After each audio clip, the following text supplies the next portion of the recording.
আসসালামু আলাইকুম সুপ্রিয় শিক্ষার্থী, আমরা এই পর্বে আলোচনা করব এখানে অনুশীলনীর যে এগুলো আছে, এখানে কোশ্চেনগুলো আছে। প্রথমত হচ্ছে সঠিক উত্তর টিক দেই।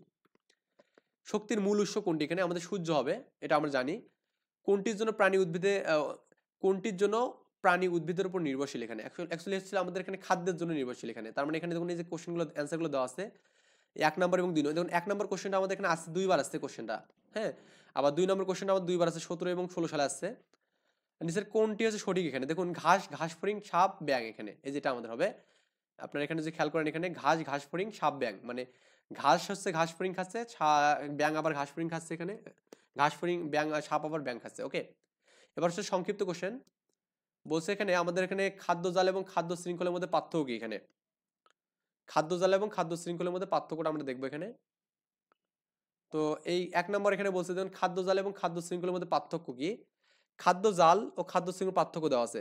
খাদ্য জাল হলো একটি বাস্তু সংস্থানে একাধিক খাদ্যের শৃঙ্খলের একটি রূপ এখানে। ওকে, অন্যদিকে খাদ্য শৃঙ্খল হচ্ছে কি বাস্তু সংখ্যার উদ্ভিদ থেকে প্রাণীতে যে শক্তি সরবরাহ, সেটা হচ্ছে ধারাবাহিক একটা ক্রিয়া।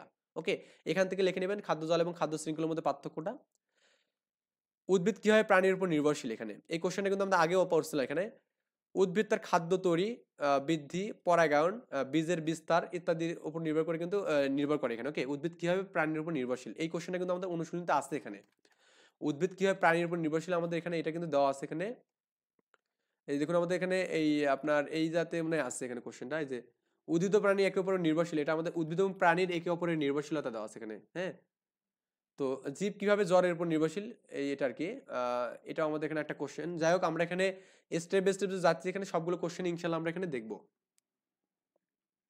তো এই বইয়ের কোশ্চেনগুলো আমরা কিন্তু মিসিং দেবো না, বই থেকে পড়লেও হবে। তো এখানে আমরা দেখবো এখানে অ্যান্সারটা। 3 নাম্বারটা হচ্ছে এখানে কি বলছে দেখুন আমাদের আহ, মানুষ নির্ভর করে এমন 3টি জড়বস্তুর উদাহরণ দিই আমরা এখানে।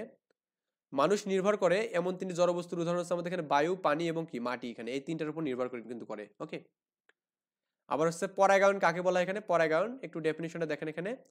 পরাগায়ন কি? পরাগায়ন হলো উদ্ভিদের বীজ সৃষ্টির লক্ষ্যে একটি ফুল থেকে অন্য একটা ফুলের পরাগরেণু স্থানান্তরিত। পরাগরেণু মনে হচ্ছে আমাদের যেটার মাধ্যমে ফুল সৃষ্টি হয় এখানে হয়। ওকে, সো রচনামূলক কোশ্চেনগুলো আমরা দেখবো। বর্ণমূলক কোশ্চেন এখানে দেওয়া আছে দেখুন আমাদের। সো আমরা এখানে রচনামূলক খাদ্য শৃঙ্খলে কিভাবে সাপ ও ঈগল একই রকম তা ব্যাখ্যা করি এখানে আমরা। যেখানে দেখুন খাদ্য শৃঙ্খলে সাপ ও ঈগল উভয় আহ, উপরের স্তরের খাদ্য। এখানে সাপ খাদ্য হিসাবে তার নিচের প্রাণী যেমন হচ্ছে ব্যাং, ইঁদুর, ঘাস ফড়িংকে খায়। একইভাবে ঈগলও কিন্তু তার নিচের স্তরের প্রাণী যেমন সাপ, ইঁদুর, ব্যাং এগুলোকে খায়। সাপ ও ঈগল উভয় মাংসাশী প্রাণী। এখানে এরা কেউ উৎপাদককে খায় না এখানে, মানে অর্থাৎ খাদ্য শৃঙ্খলের খাদ্য এবং খাদকের সম্পর্কের দিক সাপ এবং ঈগল কিন্তু কি হয়, একই হয় এখানে। এটা দিলে আমাদের অ্যান্সারটা কিন্তু হয়ে যাবে। ওকে, তো এরপরে আপনি এখানে 2 নম্বর যে কোশ্চেনটা এখানে পাবেন, সেটা হচ্ছে আপনার এখানে নিচের শব্দগুলো দিয়ে গঠিত খাদ্য শৃঙ্খলের সঠিক ক্রমটা ব্যাখ্যা করতে বলছে এখানে। তো এখানে আহ, ঈগল, সূর্য, ঘাস, পোকামাকড়, সাপ, ব্যাং। ঈগল, সূর্য, ঘাস, পোকামাকড়, সাপ, ব্যাং এই শব্দগুলো নিয়ে গঠিত খাদ্য শৃঙ্খলের সঠিক ক্রম: প্রথমে সূর্য থেকে আমাদের কি হবে ঘাস, তার ঘাস থেকে পোকামাকড়, পোকামাকড় থেকে ব্যাং, ব্যাং থেকে সাপ, সাপ থেকে ঈগল। ব্যাখ্যা: আমরা জানি সূর্য সকল শক্তির উৎস। ঘাস সূর্য থেকে আলো ব্যবহার করে কিন্তু নিজের খাদ্য নিজের দূর করতে করে। পোকামাকড় এই ঘাস খেয়ে বেঁচে থাকে। আবার ব্যাং পোকামাকড়কে খাদ্য হিসেবে গ্রহণ করে। একইভাবে সাপ ব্যাং খায় এবং ঈগল সাপকে খায়। এভাবে কিন্তু খাদ্য শৃঙ্খল কিন্তু কি শক্তি সরবরাহিত করে। আই থিঙ্ক বুঝতে পারছেন ব্যাপারটা। এরপরে হচ্ছে আপনার এখানে 3 নম্বর দেখুন আমাদের এখানে জীব কিভাবে বায়ুর উপর নির্ভর করে তা ব্যাখ্যা করি আমরা। এখানে আমাদের এই আপনার এখানে কোশ্চেনটা দেখি। 3 নাম্বার, বেঁচে থাকার জন্য জীব বিভিন্ন বায়ুর উপর নির্ভরশীল। যেমন আমাদের এখানে জীব বেঁচে থাকার জন্য বায়ুর একটি অপরিহার্য উপাদান। মানুষ সহ সকল প্রাণী শ্বাসকাজের জন্য বায়ু থেকে অক্সিজেন গ্রহণ করে বেঁচে থাকে। উদ্ভিদ বায়ু থেকে কার্বন ডাইঅক্সাইড গ্রহণ করে খাদ্য হিসেবে বেঁচে থাকে এখানে। ওকে, একইভাবে জীব বেঁচে থাকার জন্য কিন্তু বায়ুর উপর নির্ভরশীল। আই থিঙ্ক ব্যাপারটা বুঝতে পারছেন।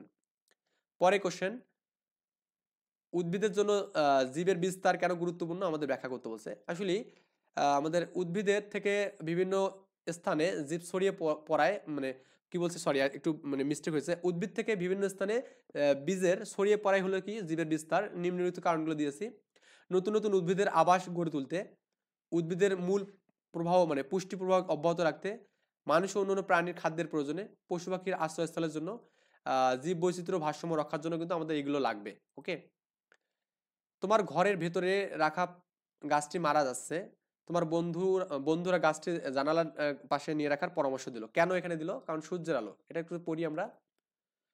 তোমার ঘরে আছে, এখানে একটু পড়লাম, হ্যাঁ। গাছের খাদ্য জন্য আলো অপরিহার্য। আলো না পেলে গাছ খাদ্য তৈরি করতে পারে না, ফলে খাদ্যের অভাবে গাছ মারা যায়।